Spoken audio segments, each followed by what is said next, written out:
Hmm.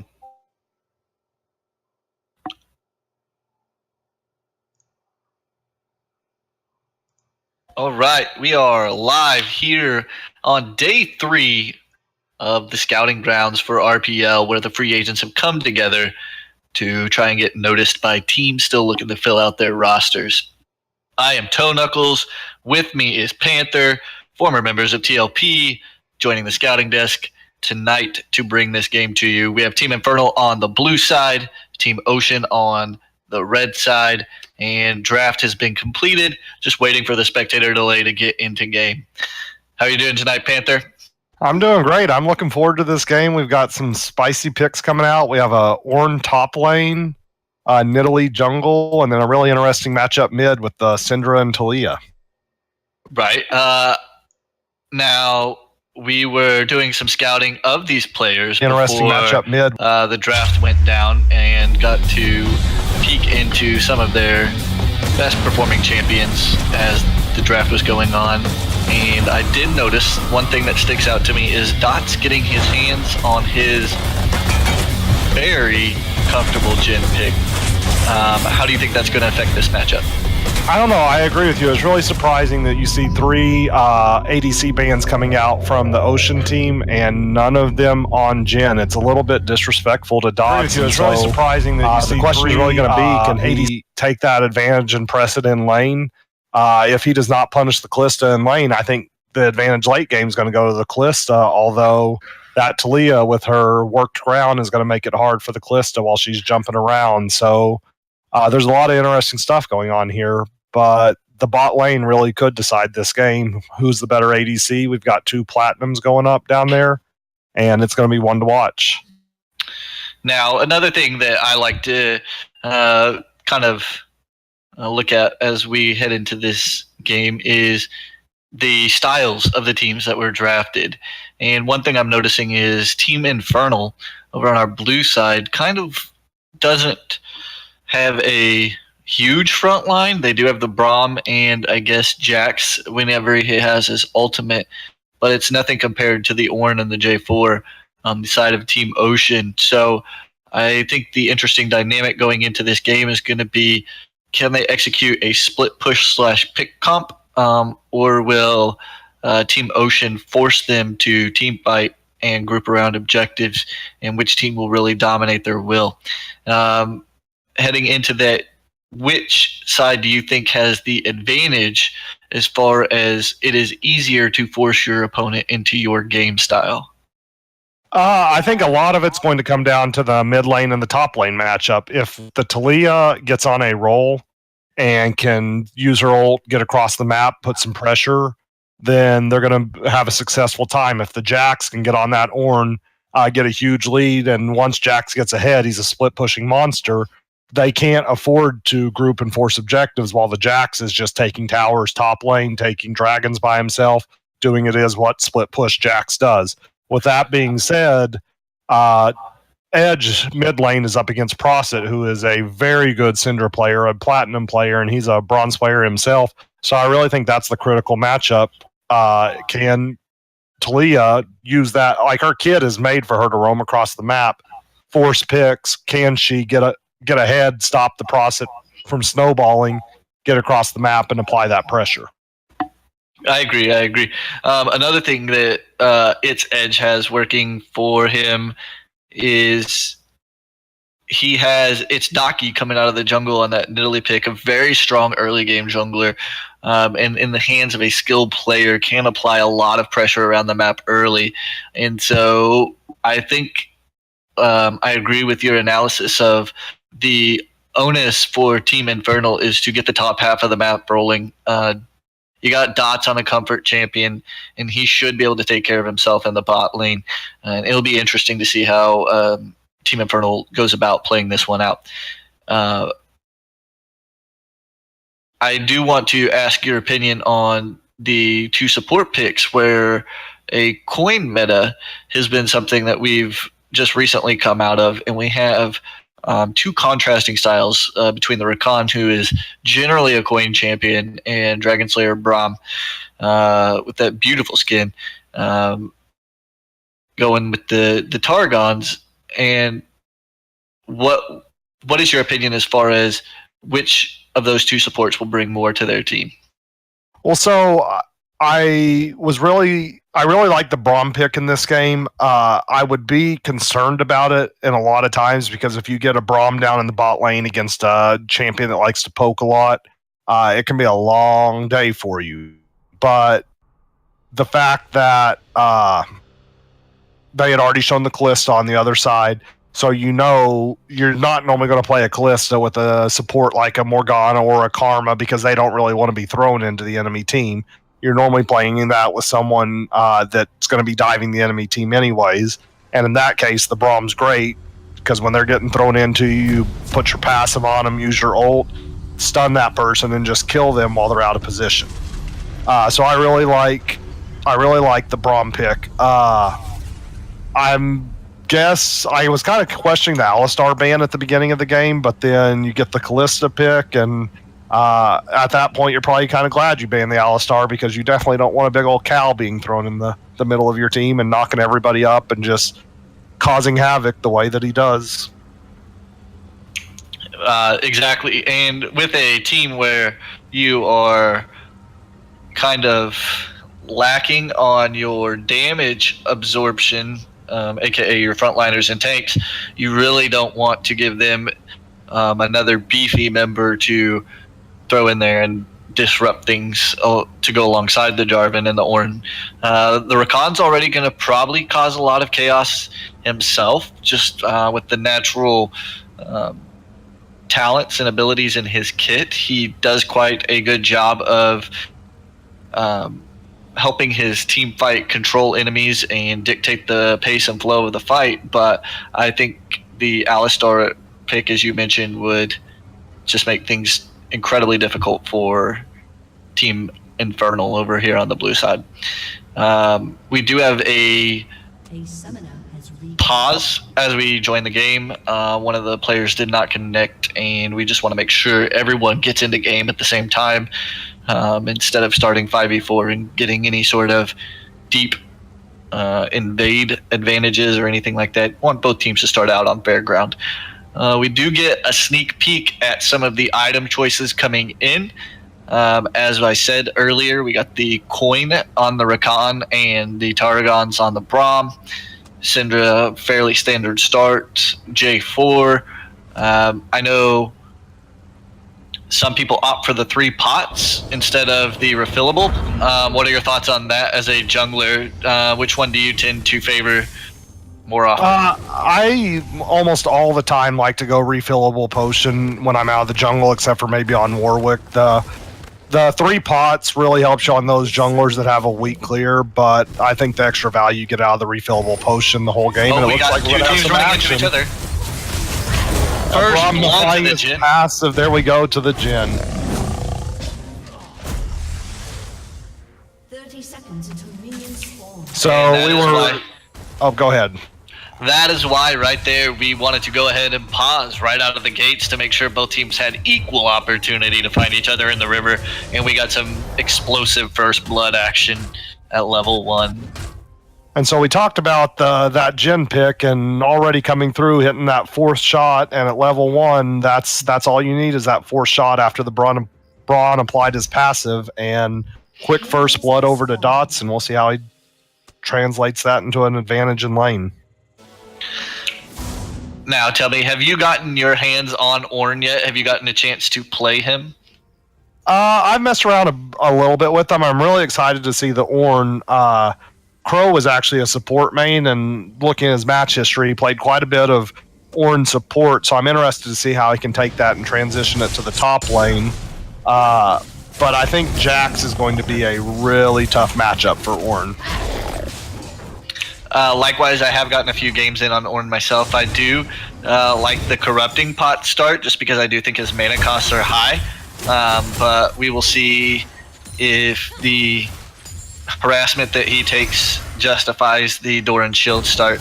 We do have a fairly standard start from both junglers, starting on the bottom side, taking their buff with the assistance of their bot lane, and Jarvan and Nidalee both immediately going to their Raptors, rushing that level 3 to try and get early presence on the map.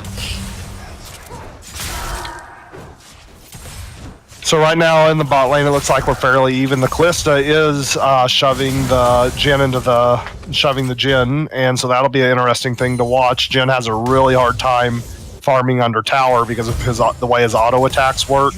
So if the Callista is able to make him farm under tower, it could be a rough time farming for the Jhin. Both junglers still mirroring each other, and Talia has actually, as we commented before, we were interested in how this matchup would go in the mid lane. We felt like it would dictate a lot of the game, and the bronze Talia, with respect to her ranks, granted nothing is guaranteed in competitive play, but she is holding her own quite well against someone who has a much superior solo queue ranking, and it's really going to be interesting to watch if that continues to be the case, or if she starts to give up lane pressure to a Syndra, who is a very big lane bully in the mid lane.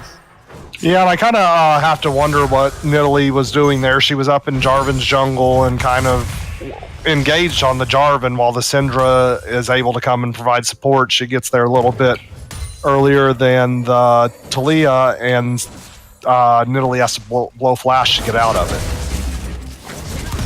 Braum and Jhin going aggressive, got the passive stacked up. It feels bad when you're the Jhin there and you get that stun off, but you're not able to turn it Early into gank by J4 in the mid lane.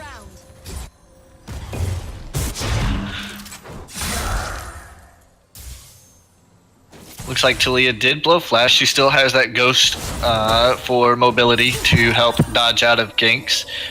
Jarvan looking to put early pressure into Nidalee's jungle. Could be scooping around for a gank behind the Jhin and Braum. Oh, the Nidalee was there and then backed out. Oh, the Nidalee spear lands. Exhaust is used. They're chasing. Can they get the Braum stun off? Oh, there's first blood to the Callista. Or stacking up those Ren stacks, and the entire time Braum thinking he had more health than he effectively did, so.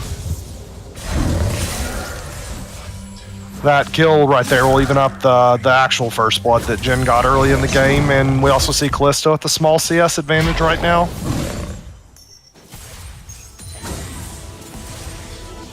Just looking at the map, does it surprise you that the Jax is the one being pushed into his tower by the Braun? It doesn't surprise me, to be honest. I don't think Jax, even though he does have some power early, if he knows how to play that champion really well, i.e. getting his, sitting there tanking the minions, getting his counter-strike up for a big damage burst off of his E. Other than that little trick, though, he doesn't have a lot of pressure until he starts getting his items, and the Ornn does have a lot of AoE to push the wave, but in doing so, he's given up quite a bit of CS while Jax is focused on his last hitting, so. And Jax does have about a 15 CS lead right now. You also see Ornn taking advantage of that passive, and he's already got a crystal, even though he is not backed yet. And this is the reason I was talking about the corrupting pot being so good on Ornn, is because if you notice right now, his mana pool's at about 25%, and he has a lot of ways to keep himself in lane and not have to worry about going back to buy items.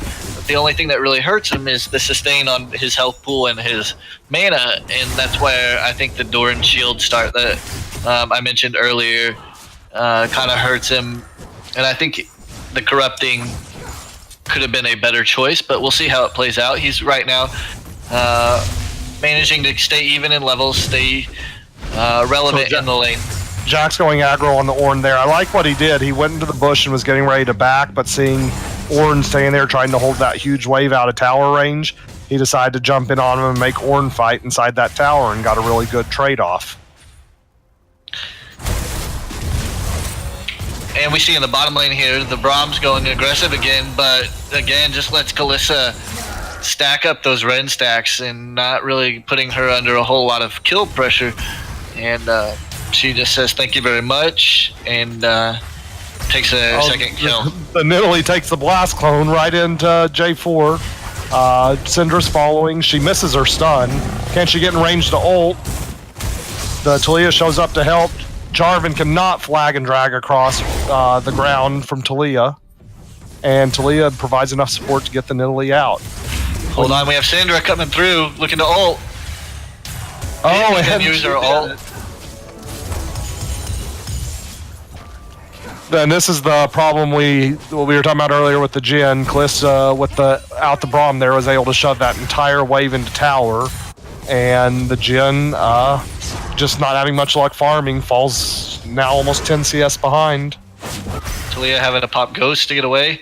Syndra did have some kill pressure there, but I think that Ghost was a little excessive. I think she could have gotten away without it, but I guess better safe than sorry when you're already facing a 1-0 deficit from your opponent laner.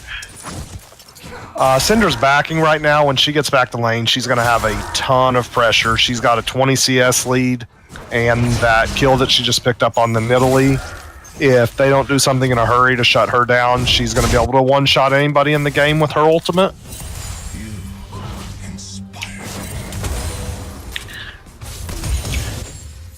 As we look at the scoreboard at about 9 minutes in, just under 9 minutes, the Team Ocean has gotten themselves a 1k gold lead.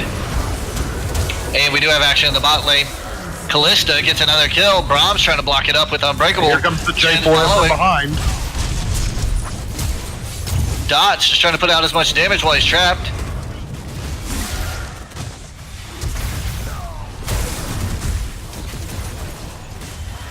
Talia is having a good trade there. Really nice flash.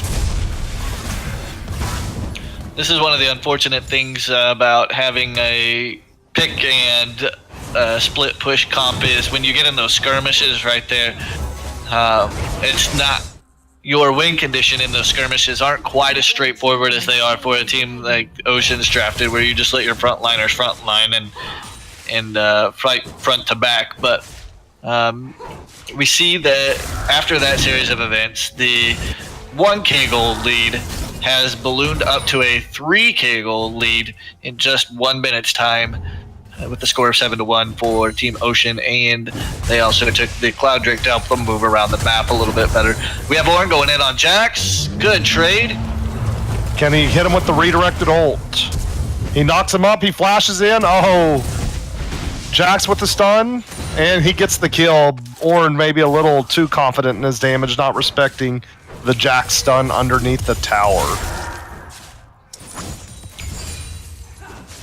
So, taking a survey of what's happened, besides just the gold totals, looking at individual power of the members of each team across the map, Nidalee does have a slight CS lead on Jarvan, but I think it hardly matters when Jarvan is 2-1-2 and has been a lot more supportive of his team. I don't think she's been able to counter jungle as much as she would have liked.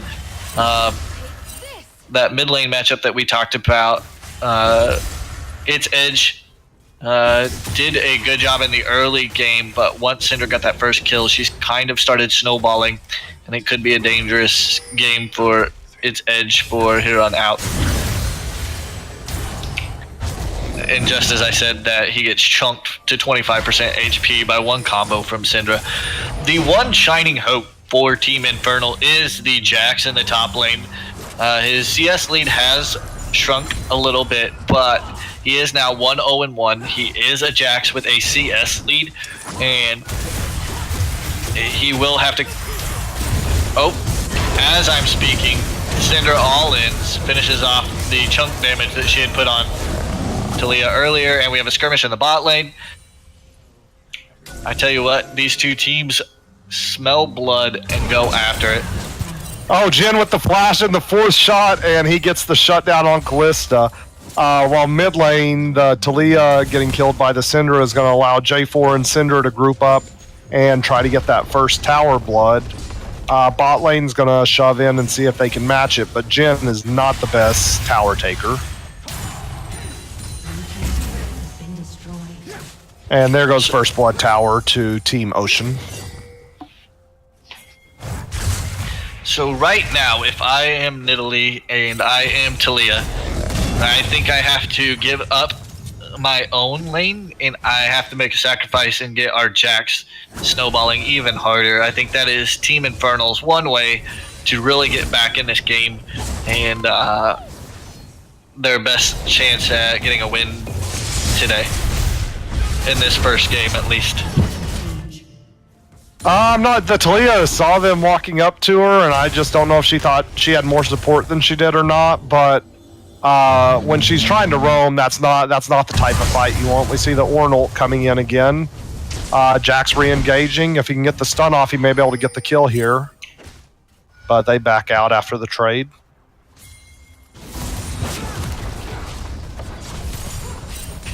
Team Ocean now pressuring in the bot lane, trying to get their second tower. I feel like the whole game, Jin's been in his tower, and they just keep shoving in, and you're starting to see he's doing a really nice job farming under tower, but you're starting to see that advantage with the kills Kalista has with the poke she's doing, and when he's under tower, he's having a hard time farming.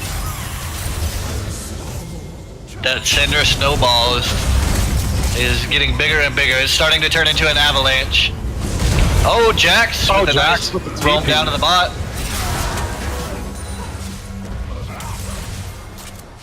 Trying to spread the lead, but that power of Rakan that I was just talking about with his multiple forms of CC, shielding, and mobility just made it a very difficult play for Jax to stick to either him or Kalista. I do like that Talia is finally roaming down. Let's see if she can get a nice ult off and pin them in. Really nice ult. Can the Jax get a stun? Kalista flashes over the wall. This is the problem with Kalista. She's so mobile that she can just kite you forever, and the Jax is going to have a really hard time sticking to her. Of course, as I say that, he jumps in and picks up the kill. But in the meantime, Jarvan does drop the Rift Herald up in top lane. And Team Ocean is doing a good job. If they give up something in some spot, they take something back in another. Never going negative in these trades, at worst going even and getting something back. Syndra bowling Flash and Ghost. I think she's going to have a hard time making it out of this, but can she get a kill? No, she cannot. The Italy gets the shutdown on Syndra. Things feel like they're going a little bit better for Infernal, but then you look up at the scoreboard and it's still about a 4K gold lead. But on the positive side, it's not gotten any bigger, so maybe they can keep making some plays and get back in this game. And we see even after his roaming, Jax maintained his CS lead, so Ornn didn't pick up anything there. Jax was able to pick up another kill and assist. So again, like I said, just more eggs in the Jax basket, and I think that's the direction that Team Infernal is going to have to go, is dumping all the eggs in the Jax basket and kind of hoping the rest of the team can just weather the storm. This is an important Drake coming up, just because you do have a Syndra on one team and a Jen on another, two champions that do really well with Infernal Drake, and so it will be interesting to see how this one plays out. As I'm rambling, Rakan comes in, trying to get in an early engage, trying to disrupt that backline. As I said, Talia just doesn't quite go down. Syndra ults the Jhin, followed by the Jarvan ult. The Jarvan ult on the Jhin, all the ults are coming in. They know that the Jhin is the key to this game. Shut him down, and you don't have any damage. The Jax never even made it into that fight. He was walking down from top lane, and he just had zero impact. He's literally standing in the jungle. Maybe he can go make a hero play at Dragon, but it is going to be a tall order. His best chances for that Infernal Drake to do a lot, but Kalista essentially has smite with her Ren. She Rens and gets the kill, and she may get the kill on the Jax. Ren did not quite do it, and she can't chase thanks to the worked ground by Talia. In the meantime, Cinder picks up the tower bot lane. Ornn is getting a lot of damage on the inner tower in top lane, and Nidalee falls again. Unfortunately, Daki is not having the early pressure that he wanted. Got stopped on that one invade, and I have to say that has probably affected his game pretty harshly. in a sense that he wasn't able to snowball on the Nidalee like you want to whenever you play that champion. And I mean, let's be honest. When you look at Team Infernal's team, there are 3 great targets for Syndra ults, and all 3 of them are having a rough day. We've got a 1-5 jungler, an 0-3 Talia, and a 4-2 Jhin, and at least 5 of those 10 kills have been off of Syndra ults. She's just having a heyday with all those squishy targets. Rakan going in. Orange summoning the Ram. He got a knock up on the Braum, but that is it. Not your priority target whenever you're sieging a tower. Another Syndra ult. Does a lot of chunk damage. Almost kills the Nidalee, but not quite. Team Infernal's got to be really careful here. They don't have a Nidalee or a Braum. Nidalee can kind of stand off at the flank and throw spears, but they're both low enough that it's basically a 5v3 right here. Jarvan just tanks the last couple hits off the tower to make sure that that goes down.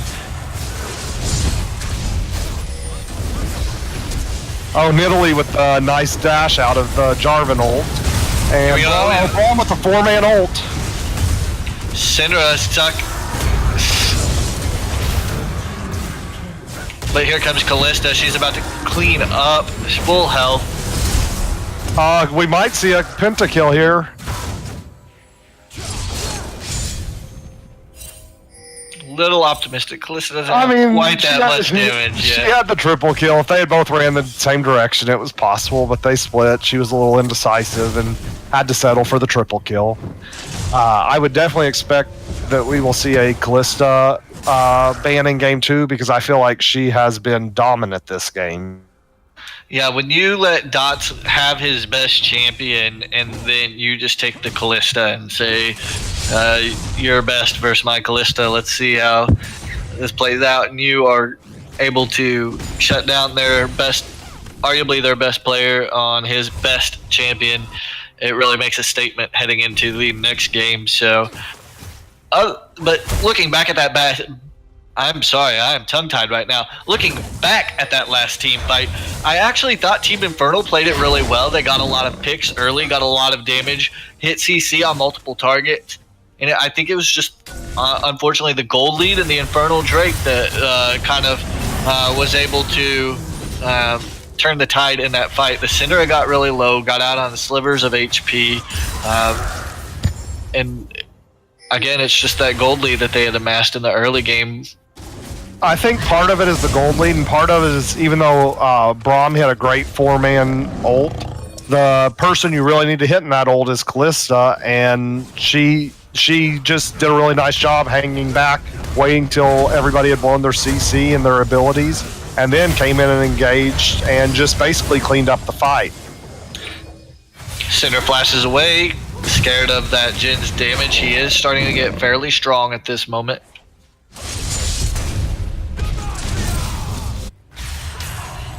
Jarvan just dunks Nidalee. Could Team Ocean be prepping for a Baron? They do have the Kalista. Here comes the Ram. Knock up on Braum again. And that Unbreakable doing work. Braum did a really nice job there blocking the Ornn ult, and Jarvan's re-engaging. Jax gets the stun on him. There is just not enough damage coming out from Team Infernal right now. We see flashes blown by both sides. And Kalista cleaning up the fight along with a little help from the Syndra. It'll be interesting to see if they attempt the Baron. They are awfully low here. But it looks like that's what's going to happen. If you just get Ornn to tank it up for the Jarvan, and you have Kalista to lifesteal as well as Rend, I think they'll be able to get it without much problem. Nidalee's not even in the area, even though she does present a 50-50 smite challenge, technically. I mean, this is going to be interesting. They are taking lots of damage. Oh, and there goes Jarvan getting killed, and it almost killed the Ornn. Meanwhile, Nidalee's caught out again. That Syndra is just so far ahead, you do not want to mess with her and her ultimate. It's at the point now where I don't even think Syndra has to hit the stun to kill a target. If she just gets a Q and Maybe even another WQ on the ground. The 5-ball combo. I don't even think she needs to hit the stun to kill a target anymore. She is way ahead right now. She's got a 75 CS lead as well as 10 kills. She actually has the most farm in the game, and she's really taken that early lead and transitioned it to being the dominant force in the game as we see another Infernal Drake spawn. The question will really just be, does Ocean want to shove lanes with Baron and then fall back to the Infernal, or do they prioritize the Infernal right now? I think the way that we normally play this is we use the dragon as a fallback option and try to prioritize the Baron as much as possible. It'll be interesting to see if Ocean takes that approach. Although having a dragon like Infernal be the option that you're falling back to, it kind of makes it one of those things where you might prioritize it a little bit more.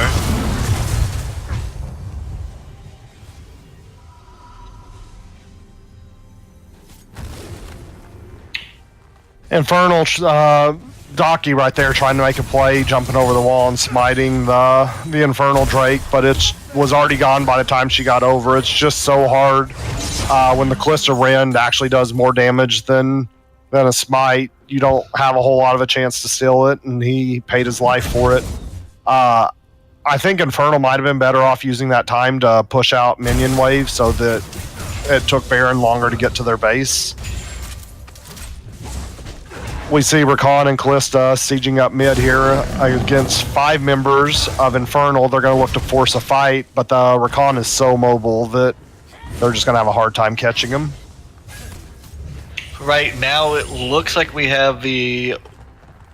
Is it a 1-3-1 going? Or yes, we do have the 1-3-1 with the Syndra is in the mid lane. Oh, taking down its Edge, and the Taliyah, unfortunately, just having a tough time making any plays.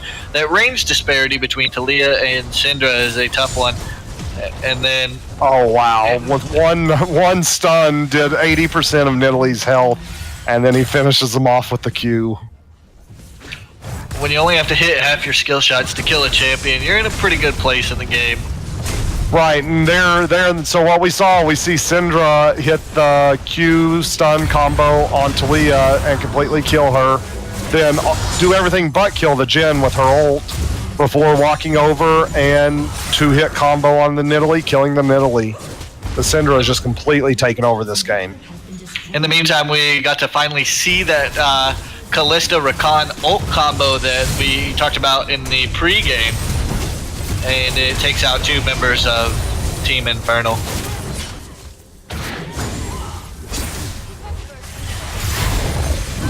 I am really interested to see what Team Infernal is going to do in Game 2 to shut down Prosit and Winged Victory. They have really been dominant, having a combined score of 25-3 this game.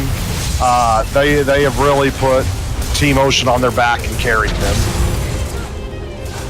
As we see one more final Jhin ult, this looks like it'll probably be the final push of the game for Team Ocean. And there it is, the victory for Team Ocean.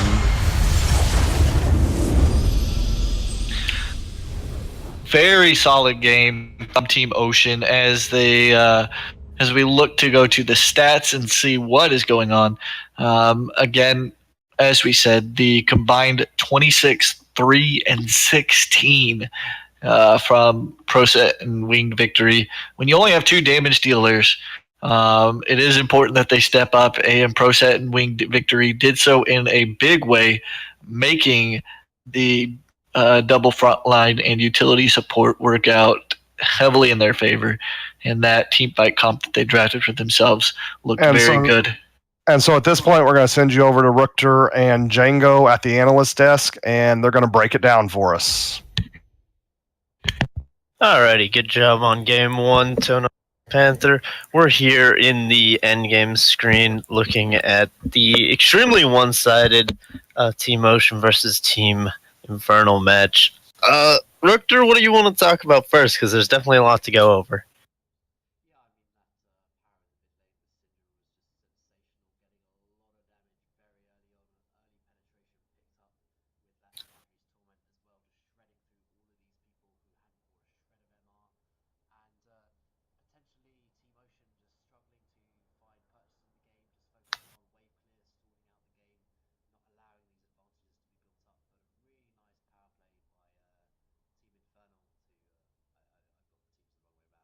Yeah, T-Motion.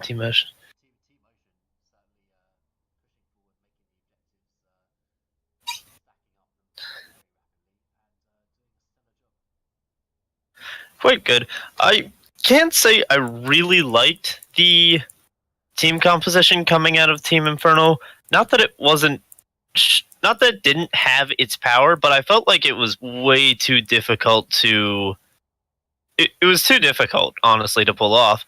You saw a lot of the times where they wanted to engage the Talia, where you would normally see a Talia off ducking off into the fog of war to get an ultimate to cut off two carries. I think there was even a point where Callista and Rakan were by themselves mid lane against four enemy members, but the Talia had to be sitting mid because they had no other wave clear anywhere on the team. You got a Jax, you got a Nidalee, you got a Jhin. You had no wave clear in that team outside of the Talia. So she was very much stuck defending the waves and couldn't get around to make the picks her team needed.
No, I would definitely agree with everything you're saying and take it even a step further. I want to take a look also at Team Ocean's warding. They had their wards were where they already had control of the map constantly. They were never pushing the vision line up, and it got to the point where it was kind of just they were banking entirely on the gold lead to carry them through the entire game. I think there was a point where the casters pointed out where, sure, Team Infernal was down 4K gold, but 4 minutes later they were still down 4K gold because Team Ocean wasn't doing anything to pressure them off of their own income and their own experience income. And I definitely want to see a more effective use of a lead. And I also want to see, coming from Team Infernal's side, if they can have a cleaner game if it doesn't get absolutely blown up in the first 15 minutes. Yeah, they also lost multiple fights in the jungle rather than sitting back at the towers. They didn't really need to contest for too much in their own jungle. Granted, Nidalee wasn't getting any income at that point, but when you're 1-10, you've certainly sort of like lost that lead that you can create with Nidalee in the early game. So potentially look to play a little bit more defensive, try and stall that game out for like that extra sort of 10 minutes when Jackson get a little bit bigger. He had a really nice start in that early game. And Jhin also has really good scaling. Unfortunately, couldn't actually get any Infernal Drakes to bolster that, but certainly potential in the late game for this team, and they couldn't quite reach that. It'll be interesting to see what happens in game number 2. Whether or not Callista will be banned, as that seems to be a very comfort picked for winning the victory. And Dot's also on his signature champion Jhin, which he didn't manage to play yesterday as that was banned out against him. He had a fairly good performance on 6-4-1, struggling to really have a team build around him. Granted, that was probably because of a limited front line and limited actually resources, as ProSet was just hammering him in very, very severely. I do want to touch on that subject just a little bit, going towards Dots' Jhin. Something that struck me as really, really odd is he actually started the game with a Dorn's Blade and a single potion. And we've come to see it's pretty much regarded as meta at this point that the Jin starts with the Doran's Ring and 2 potions. And it really is so that you can spam the abilities on the wave so that you're not pushed into tower. And that was a lot of the Team Infernal's bot lane. That was a lot of their problems early game. I'm wondering, I don't think a Doran's Ring would have made the picture completely pretty. I think the Kalista definitely still has shove priority, but if you don't get smashed so hard, maybe Dots even takes over, because you have to remember, he did come up with that first blood, and maybe itemizing a bit more effectively could have swung the bot lane, and with a bot and a top lane winning, we're talking about a whole different game, honestly. He actually made the conscious decision twice, because when he backed for first blood, or he could have potentially bought a early Dorian's ring as well. You're correct. He bought a longsword and another potion on the back, which is 400 gold. He could have just grabbed a Doran's ring. You're 100% correct on that one. So we'll have to see the changes coming in there. Another thing I did want to talk about that I found interesting is the Ornn pick itself. We didn't really see its effectiveness in. We didn't really see its effectiveness because of how strong the carries were on the side of Team Ocean. Definitely overpowered, and definitely just a champion that we haven't seen a lot of, especially in a bit more organized play. I did like what I saw out of the lane. It was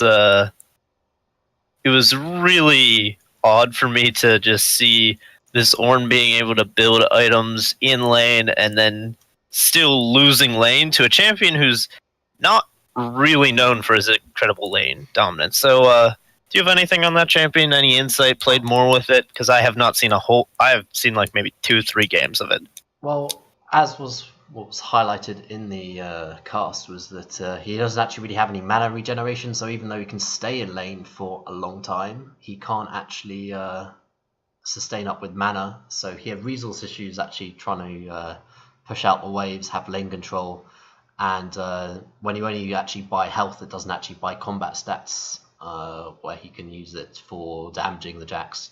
Milk Squeezy had a very good early game where he did just focus on the CS, but because the game did sort of devolve a little bit, he unfortunately did only net 135 CS over the 25-minute point, but certainly in the early game, when you are a scaling champion, he did fairly well picking up that gold when he needed to. And that TP bot lane, did you have any comments about that when he did get a kill in bot lane, actually? That was quite a good TP. It definitely was something I would like to have seen, maybe not so much earlier, as I feel like the Ornn doesn't provide a lot, but what it does provide is that constant need to be in your lane. So he probably... I wasn't really watching top. The action was on the rest of the map. But I'm going to say that Jax was pressured and wasn't able to make those TP plays. I definitely would have liked to see more of them because it worked out very well for them that one time. I would have also...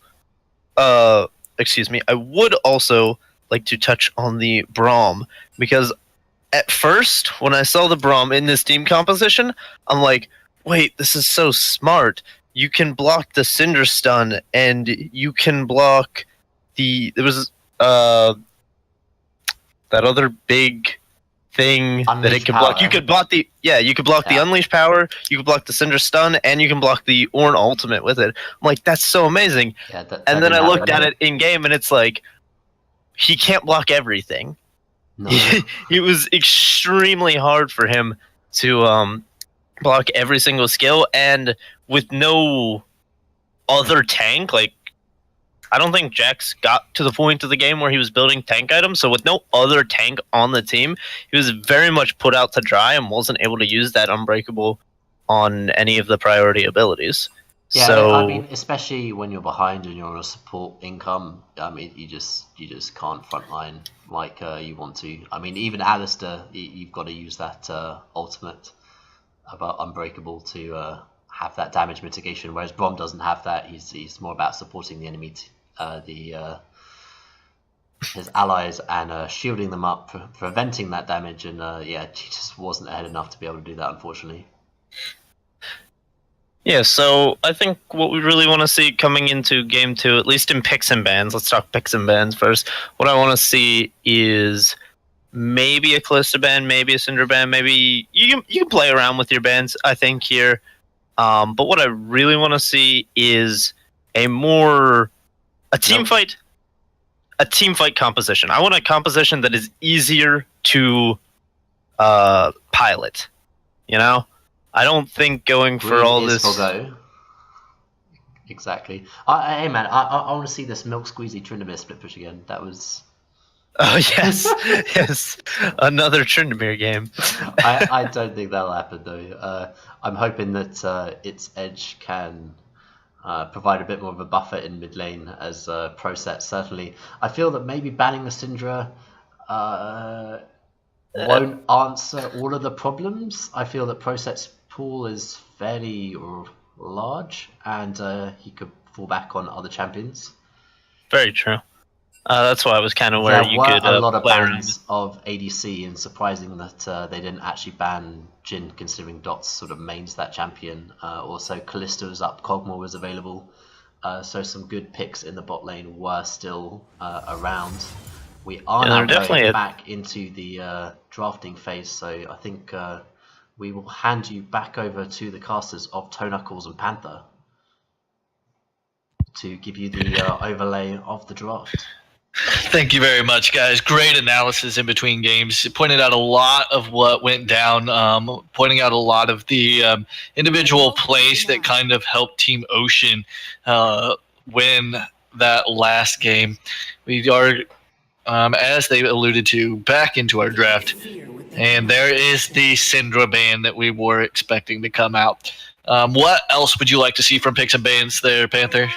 I don't know. I love the Sejuani ban again. I think if you're banning Sejuani and you get the Nidalee out of Daki, the problem is the Nidalee has to get kills to be effective. And when she's picking those fights with the Jarvan, and it seemed like every time she was fighting near mid lane where her laner was losing, and so she's not going to have any support.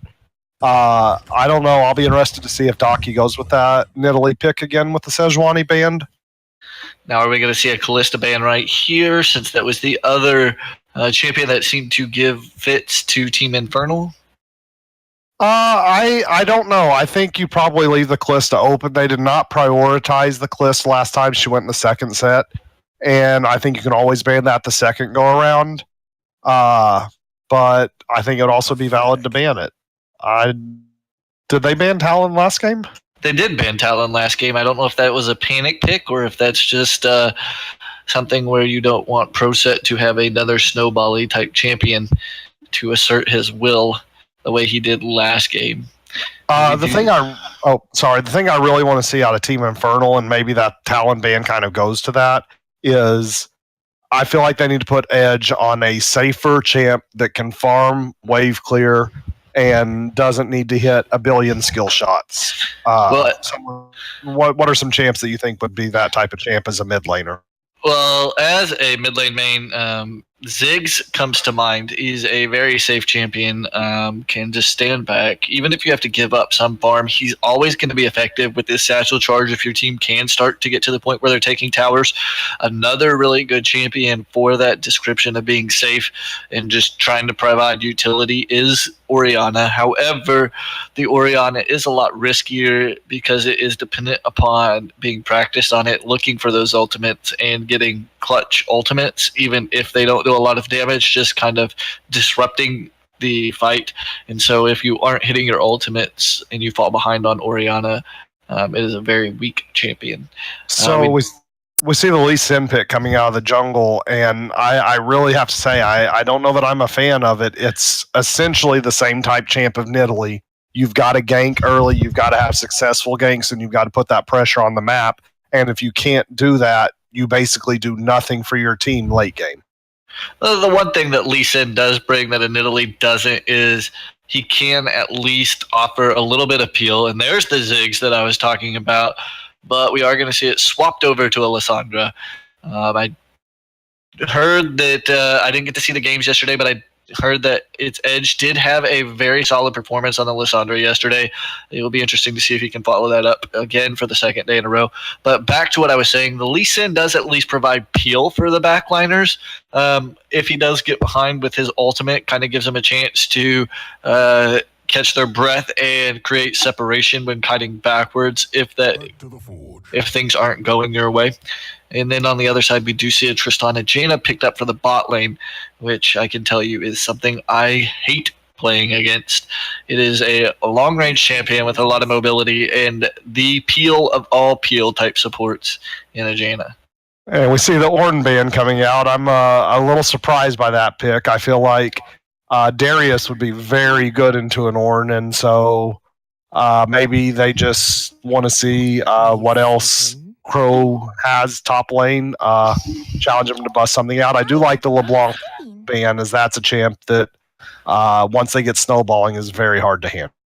I think they just banned the Ornn because they were afraid of the upgraded items. That's what I'm going to go with. Whether it's true or not remains to be seen. They only the ones in that lobby know the answer to that question, but I do think it does present an exciting element to the game. The fact that he can essentially offer a 5.5 item for his team. So they're hovering the Shen right now. Shen does not have a great matchup into a Darius. This is going to be another losing lane top lane. Darius is able to stop the Shen ultimate from landing. He is a lane bully.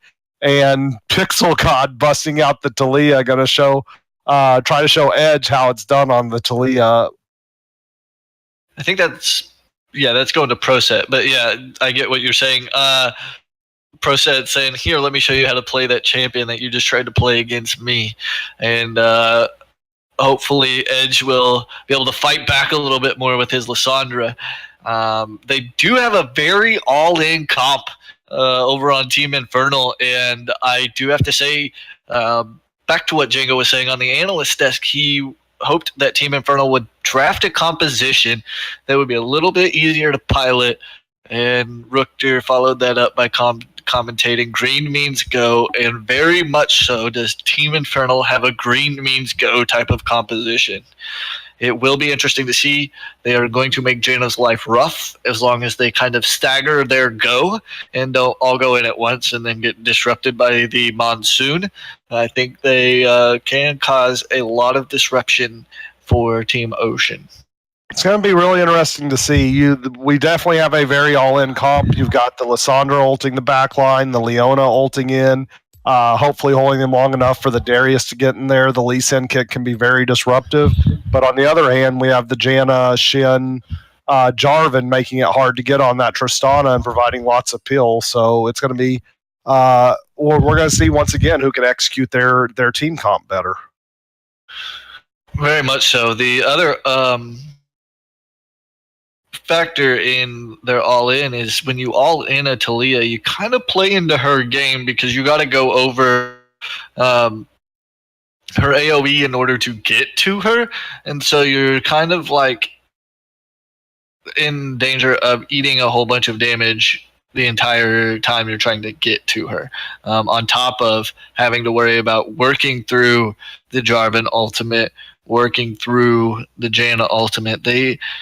Team Ocean did draft a composition that can deal with an all-in pretty well by separating the map into sections and kind of picking small skirmishes within a large team fight. And so it's like you said, it'll be interesting to see who can work their composition a little bit better.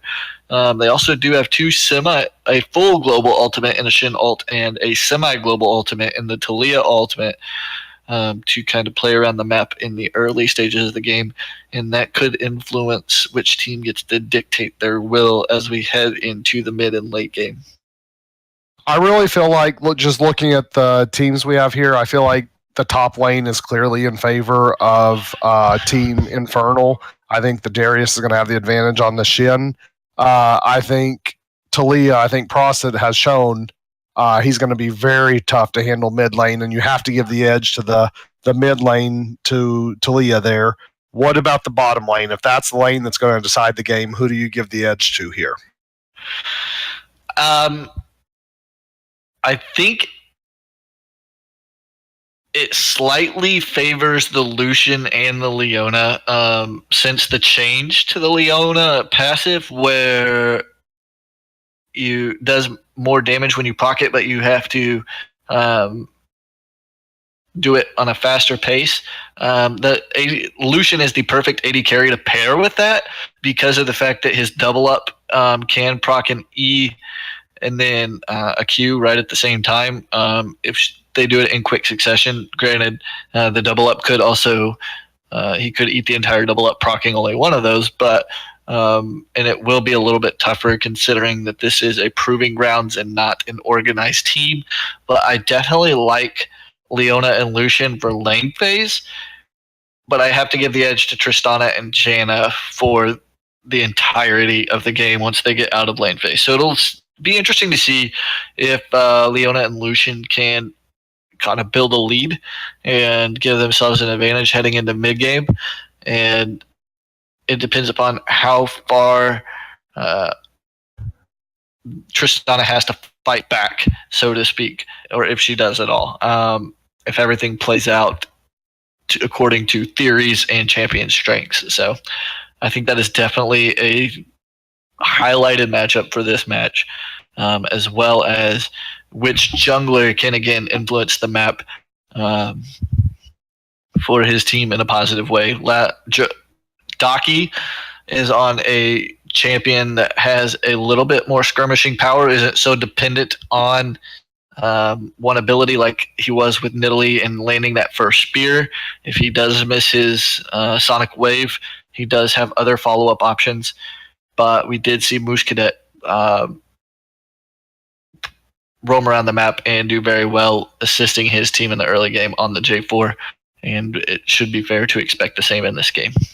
I really feel like Janna is going to be a key to this game. I think if she is on point with her shields against the Lucian double up, and if she can use her Tornado and her Monsoon to stop the Leona getting in on the Tristana, I really think that's going to be the key. Can she use those abilities to disrupt what the bottom lane's doing? And it looks like we are getting into game. If you'll remember in game one, we did have some interesting level 1 action with Team Infernal getting that early first kill onto Dots. Do you expect an invade this game? I expect we're going to see one team invade and another team ban. I don't know which will be which because into each other last time, but I don't expect both teams to do a full invade like they attempted last game. It's looking like they may be a little bit less aggressive with both teams spreading out. Jarvan using his Demacian Standard to get some vision before dropping that ward in the river. I'm not quite sure what Leona's doing. Maybe trying to ward over the wall so she can wave at the Janna. 30 seconds until minions spawn. Now, back to this bot lane matchup, since I think it is probably the most dynamic as far as the most evenly matched lane within the game because of the Janna's ability to shield off damage and protect the Tristana, and then, of course, the early laning power of Lucian and Leona. It's probably going to be the one I have my eyes on the most throughout the game.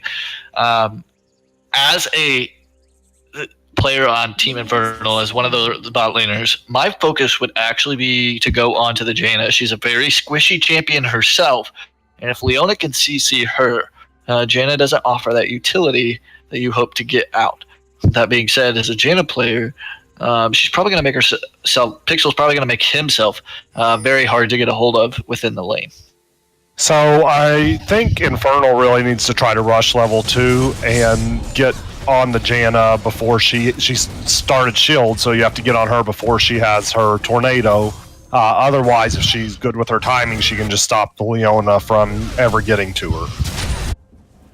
We do see both junglers starting bottom half of the map. J4 picking up his red buff and Lee Sin picking up his blue buff. A little bit different this time from the blue side. The red side of the map is we're going wolves instead of going straight to raptors. And so we'll see how that works out. Our first Drake that is spawning is going to be a Cloud Drake.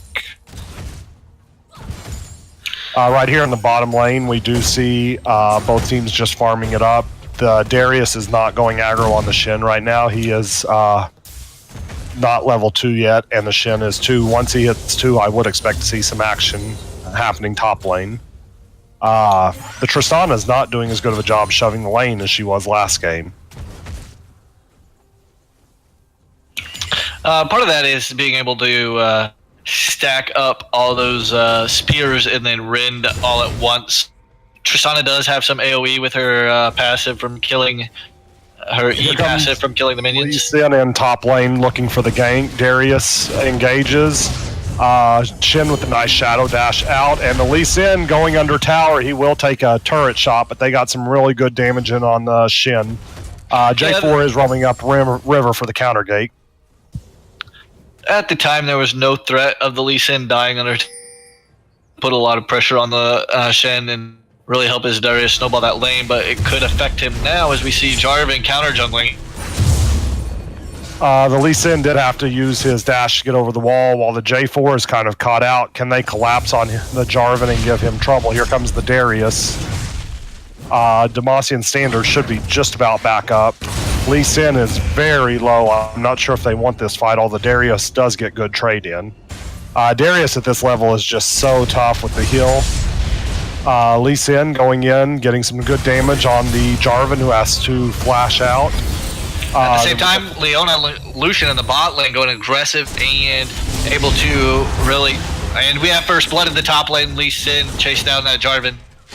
He may pay for his life, but either way, getting first blood there is going to be beneficial for him. He's already making his pressure felt early game, which he was not able to do at all last game. The big question is going to be, how is Darius going to handle these double buffs on the Shin? Is that going to give Shin the ability to trade back favorably with the Darius? Right, that aggressive maneuver in the jungler is... even if you're the jungler that dies to the initial pressure... When your top laner comes back and redeems you, that's when you type in all chat buff transfer complete, right? I have done that a few times myself, so that's the old jungler trick. It's only worth if you type it, right? Right, you have to type it, otherwise dying because you were over aggressive and tried to invade and he chased you down. So here we see Darius pulling the Shin in, going aggressive. That blocking from Shin, stopping Darius from getting his bleed ticks off. Darius sees those double buffs and he says, you know what, I have a man. So mid lane's been a lot quieter this game. The Lissandra's doing a nice job farming. She's only down 4 CS at this point, and that's quite a bit better than last game. If she can maintain that, stay within shouting distance of the Talia, it's going to be a huge help for her team. So taking inventory of everything across the map, it looks like Lucian did go back. He did get his Vamp Scepter to go ahead and start working towards that Blade of the Ruin King. Other than that, only junglers have purchased. And all summoner spells are up and available for any action except for the flash of the two junglers. This is really dangerous. The Shin missed his shadow dash, then we ended up fighting as we see both flashes blown. He missed the shadow dash, couldn't fight inside of his circle where he was getting the blocks, and he took a lot of damage from the Darius being able to flash out. He's probably going to have to use TP to get back to lane, or he's going to miss a huge minion wave. And we actually see here mid, the Lissandra shoving the Talia in under tower, which is very favorable for her. And Lee Sin has started Dragon. He is actually soloing it. Lee Sin is one of the champions because of the shields and the natural lifesteal built into his kit, plus the health damage on the back half of his Q, where he can actually solo the dragon. And it will be...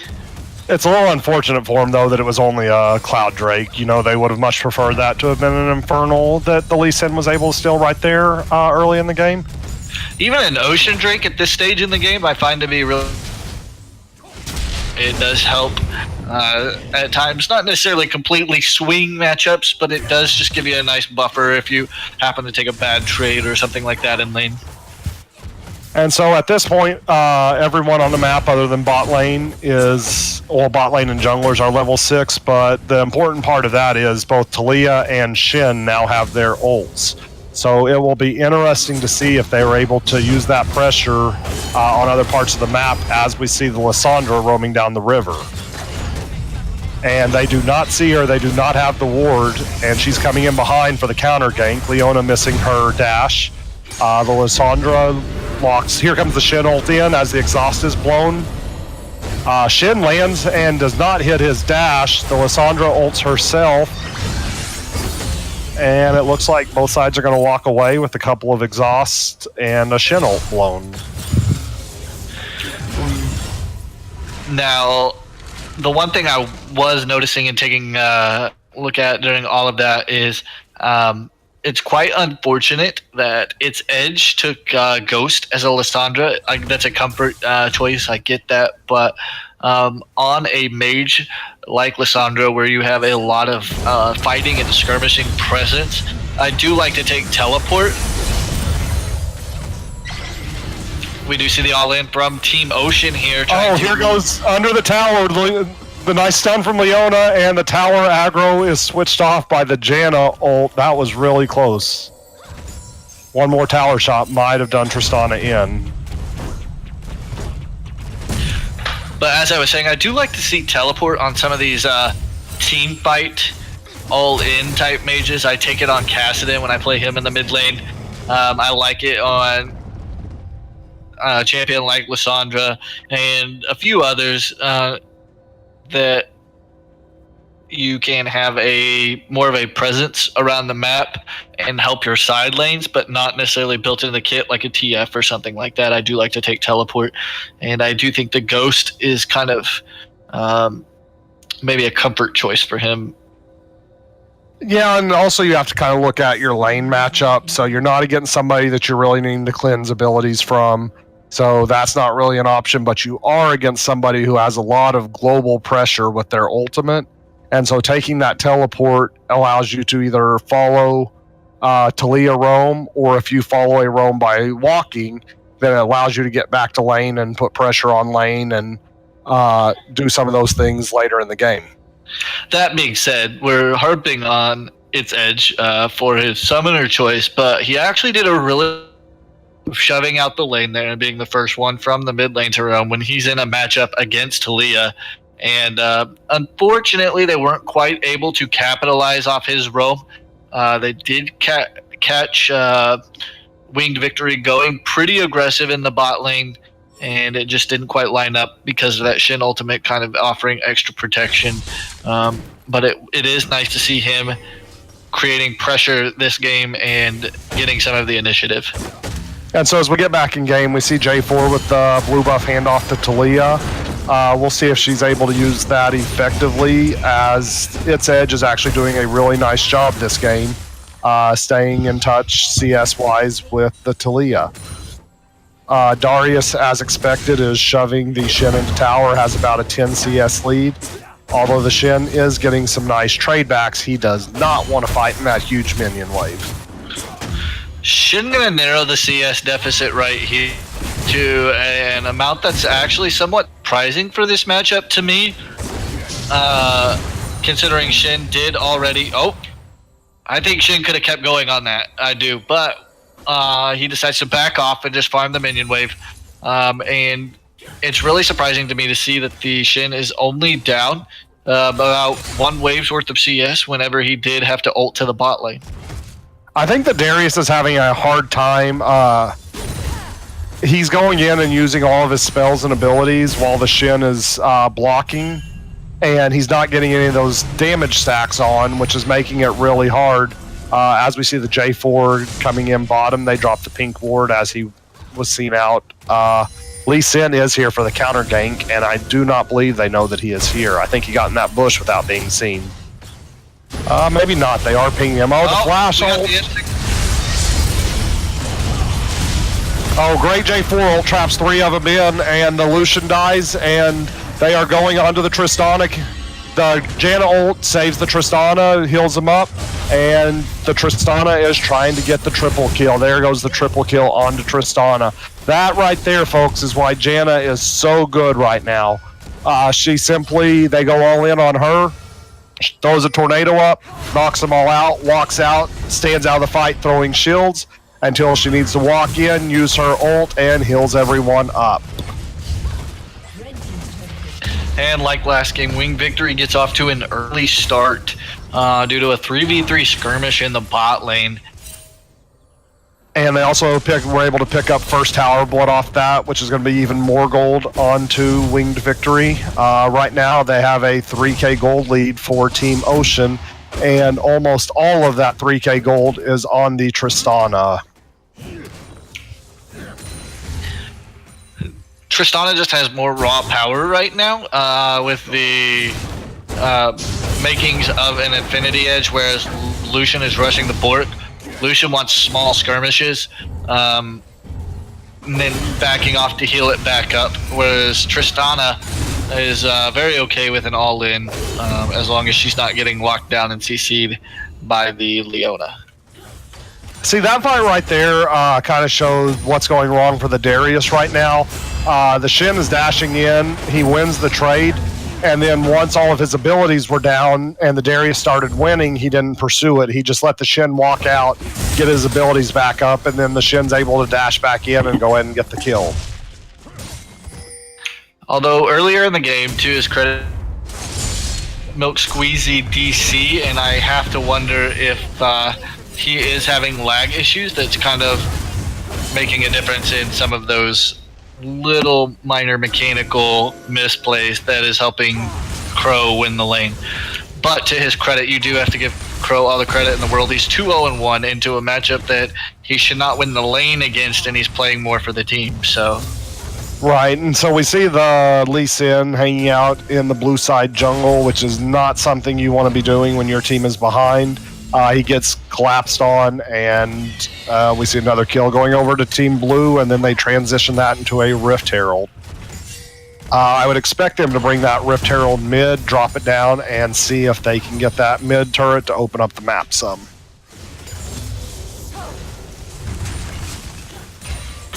So recapping where we are right now in the game, we're looking at Team Ocean has about a 3k gold lead. Looking down at the bot lane, Tristana has about 1,000 gold lead on Lucian. Mid lane, Talia has 500 gold on Lissandra, and then top lane right now is where we're seeing about a 400 gold differential between the Shin and the Darius. So that gold's a little bit more evenly spread as these towers go down, and then we saw a couple of kills top lane from the Shin and the Talia.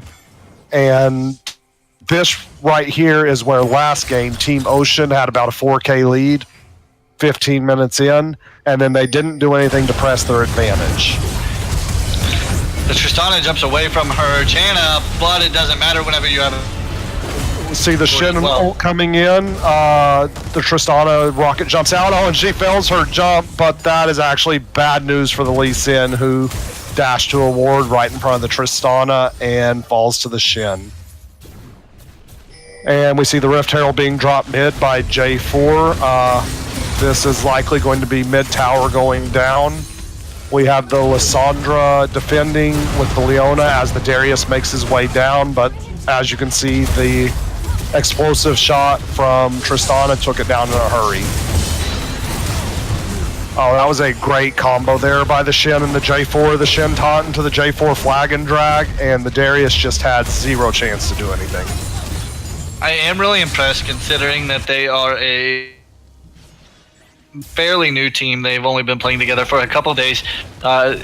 In this game, Team Ocean's map movements have been very coordinated, getting picks, transitioning those to objectives, and just as the casters were wanting to see, they're pressing their advantage better in this game.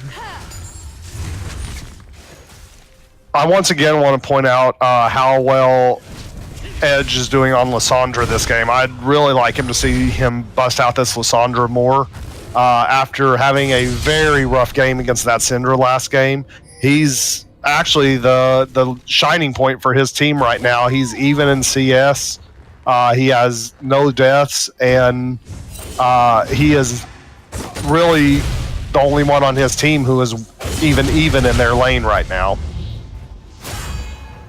I'm just wondering why he's not buying, if he's really not been back to base that long. What item is he waiting on, or if that is a spectator bug that shows me that he only has a cat. We see a huge skirmish going on top here as the Lee Sin is ganking the Shin. They just don't have enough damage to kill him, and then they're collapsed on by 5 as Ocean repeats what they did last game, moving from outer turret to outer turret and taking down the entire first line. From what I see, Lysandra does have 2,700 gold in her inventory, so I agree with you. I'm not sure why she's not bought yet, but she is doing a nice job farming for having no items. She really needs to get that Rod of Ages and start stacking, assuming that's what she's going for. Nice taunt on Shin under. Doesn't get a chance to ult, and she goes down on the tower defense as Leona tries to CC up the members of Team Ocean, but it will not be enough. I really would have liked to see the Leona use the ult after they go in on the Lysandra to give the Lysandra time to use her ult.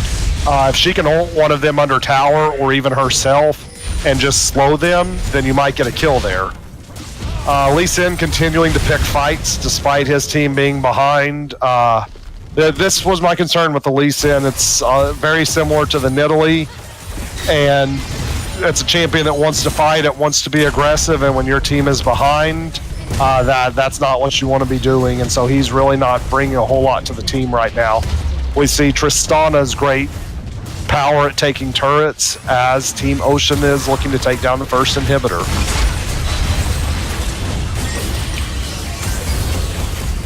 We see the Janna ult come out to stop the engage, and Buster Shot along with Shin ult coming in. They are now chasing down. They're on the Leona, and Leona is going to go down to the Shin. We see the Lucian ult coming out. Shin just tanking it up. He does not really care. And Prosit takes down Darius. And Prosit is not happy with just Darius. He goes a little bit too deep, and Lee Sin gets the revenge kill. However, Lee Sin dashing over Talia's ground is going to give her a kill from the grave on the revenge. It looks like Team Ocean is not happy with just an inhibitor as they're trying to take Nexus turrets. Wing Victory pushing the limits of his champion, trying to get all the damage he can and close out this game as quickly as possible. He is up to an 8-0-5 scoreline with Prosit at 4-1-6. So again, the two carries of Team Ocean doing a lot of work together. A combined 12-1-11. And just really shining. But let's give all the credit in the world to Pixel, Crow, and Moose Cadet for providing the utility at the front line and letting their two carries shine and deal lots of damage.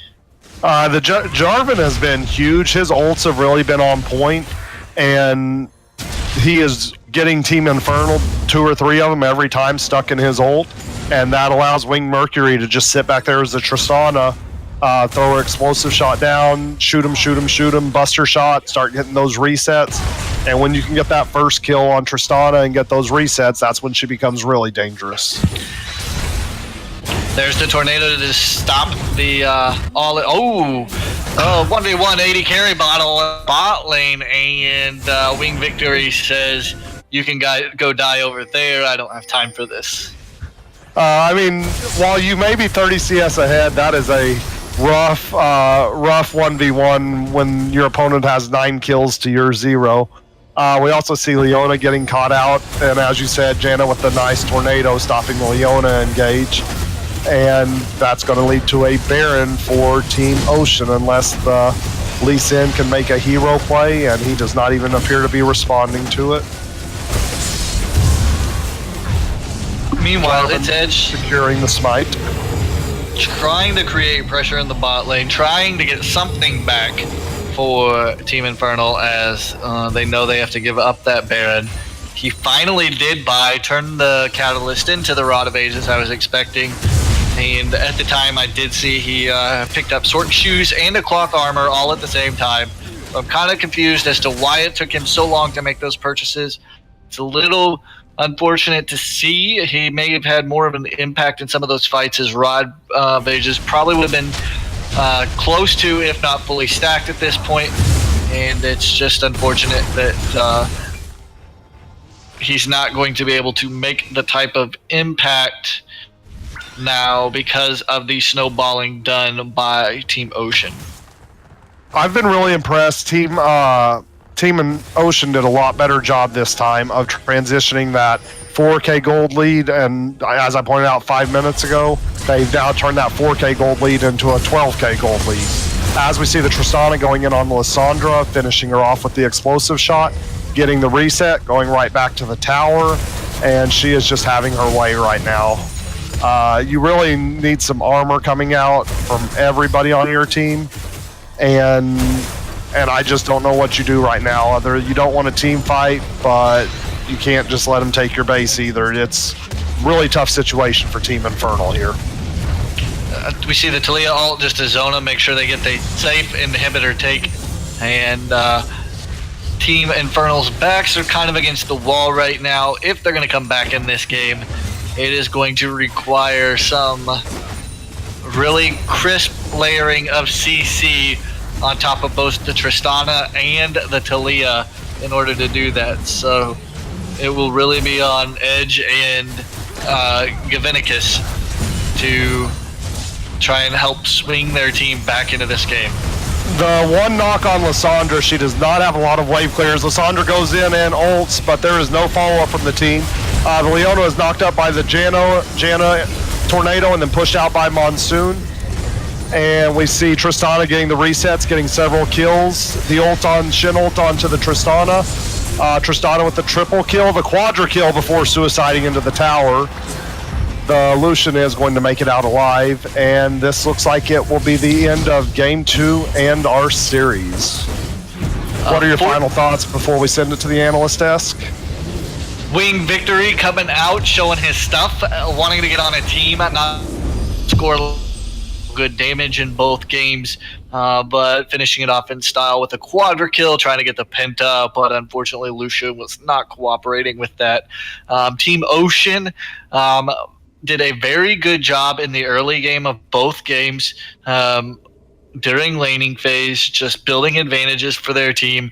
Had a little bit more rough of a time in the first game, trying to snowball that and push the advantages. Their map rotations weren't quite as clean, weren't quite as crisp, but they really did a good job in their huddle in between games to clean that up and get on the same page, make kills mean something, take objectives off of it, and really just push their advantage all the way through.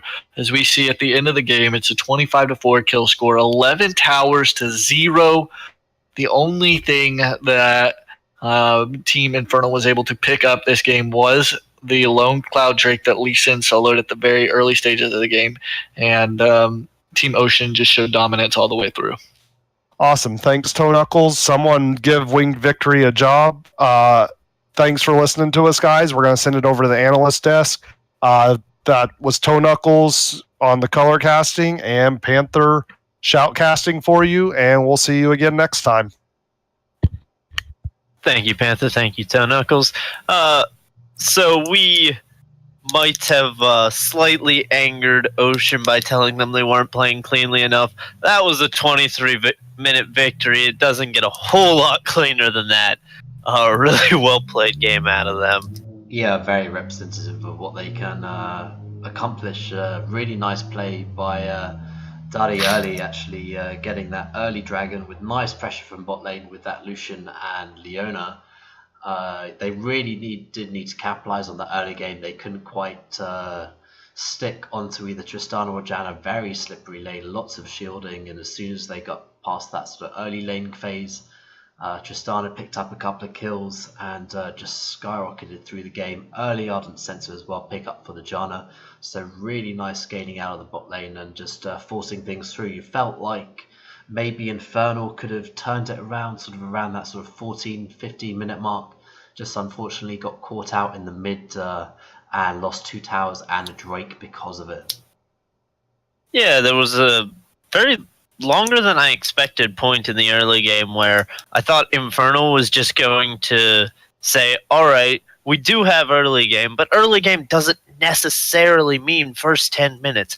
Let's go an even game. Let's get 2 items on our big carries. Let's get the Black Cleaver, Blade of the Ruined King on Lucian. Let's get a Rod of Ages, Zonia's on Lysandra, and that's when we're going to make our plays. And then they got to the almost 1 item point and just started fighting. It was pretty interesting. I want to give a lot of props to not only Team Ocean's carries because they were insanely strong and put up really good performances, but the setup coming out of Moose Cadet in particular. I think Pixel, Moose Cadet, and Crow Brandwin all played really well, but I really liked Moose Cadet's ganking patterns and ganking tendencies on the Jarvan pick. It was really fun to watch for me personally.